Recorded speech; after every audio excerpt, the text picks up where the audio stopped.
صدق الله العلي العظيم، وصدق رسوله النبي الكريم، ونحن على ذلك من الشاهدين. ربنا تقبل منا إنك أنت السميع العليم.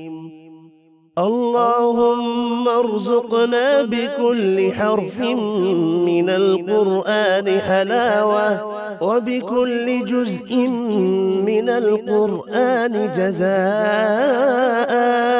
اللهم ارزقنا بالألف ألفة، وبالباء بركة، وبالتاء توبة، وبالثاء ثوابا، وبالجيم جمالا، وبالحاء حكمة، وبالخاء خيرا، وبالدال دليلا، وبالذال ذكاء،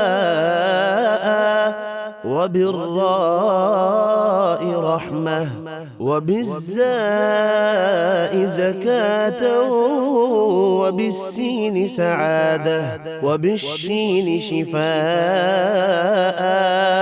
وبالصاد صدقا، وبالضاد ضياء، وبالطاء طراوة، وبالضاء ظفرا، وبالعين علما، وبالغين غنى، وبالفاء فلاحا، وبالقاف قربة، وبالكاف كرامة، وباللام لطفا، وبالميم موعظة، وبالنون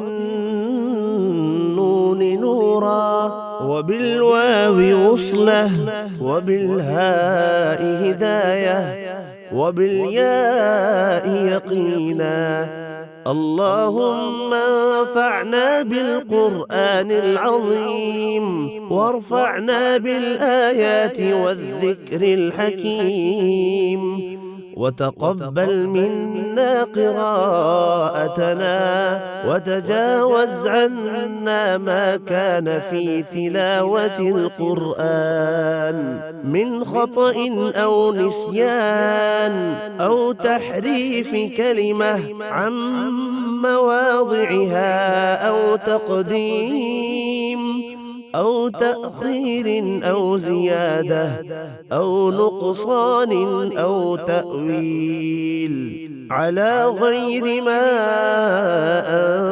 أنزلته عليه، أو ريب أو شك أو سهو أو سوء إلحان أو تعجيل عند تلاوة القرآن،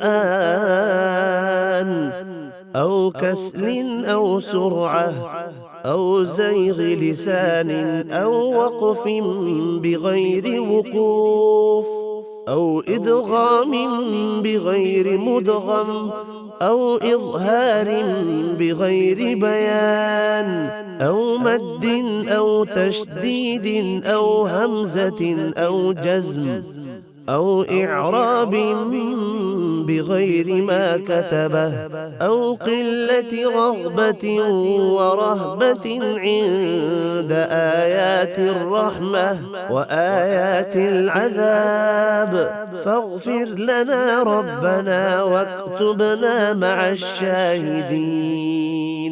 اللهم نور قلوبنا بالقرآن، وزين أخلاقنا بالقرآن، ونجنا من النار بالقرآن، وأدخلنا في الجنة بالقرآن، اللهم اجعل القرآن لنا في الدنيا قرينا، وفي القبر مونسا، وعلى الصراط نورا، وفي الجنة رفيقا، ومن النار سترا وحجابا، وإلى الخيرات كلها دليلا.